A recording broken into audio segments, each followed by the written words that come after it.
এবার ধরা পড়ল সুন্দরবনের দুধর্ষ বনদস্যু ছোট সুমন বাহিনীর সহযোগী ও অস্ত্র সরবরাহকারী ইয়াসিন শেখ। কোস্টগার্ডের নজর এড়িয়ে সুন্দরবনে বনদস্যু দলগুলোকে অস্ত্র সরবরাহকারী সবসময় তৎপর। একই সাথে তাদের বিভিন্ন রসদ সরবরাহ করে থাকে সহযোগীরা।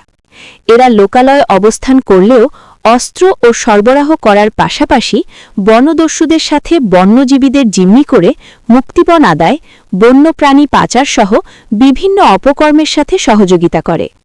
সম্প্রতিকালে বিভিন্ন বনদস্যু বাহিনীর এমন একাধিক সহযোগী কোস্টগার্ডের হাতে ধরা পড়েছে অস্ত্র, গুলিসহ।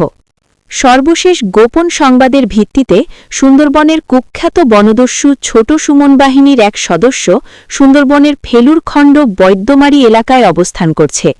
প্রাপ্ত তথ্যের ভিত্তিতে রবিবার বিকাল ৩টায় কোস্টগার্ড বেইজ মোংলা ও স্টেশন হারবারিয়া বাগেরহাটের মোংলা থানার বৈদ্যমারী বাজার সংলগ্ন এলাকায় একটি বিশেষ অভিযান চালায় সুন্দরবনের কুখ্যাত বনদস্যু ছোট সুমন বাহিনীর সদস্য ইয়াসিন শেখকে আটক করে। নিবিড় জিজ্ঞাসাবাদে দেয়া তথ্যের ভিত্তিতে সোমবার মধ্যরাত ১টায় মোংলা থানা এলাকায় অভিযান চালানো হয়।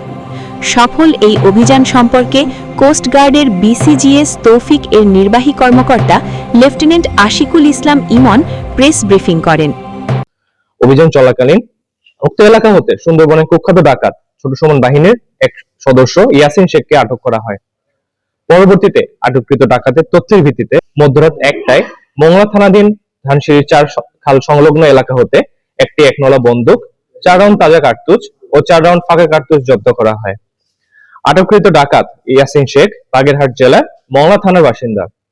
সে দীর্ঘদিন যাবৎ ছোট সুমন বাহিনীর সঙ্গে ডাকাতি এবং ডাকাত দলকে অস্ত্র, গোলাবারুদ ও রসদ সরবরাহের মাধ্যমে সহযোগিতা করে আসছিল। জব্দকৃত আলামত ও আটককৃত ডাকাতের পরবর্তী আইনানুগ ব্যবস্থা গ্রহণের কার্যক্রম প্রক্রিয়াধীন রয়েছে।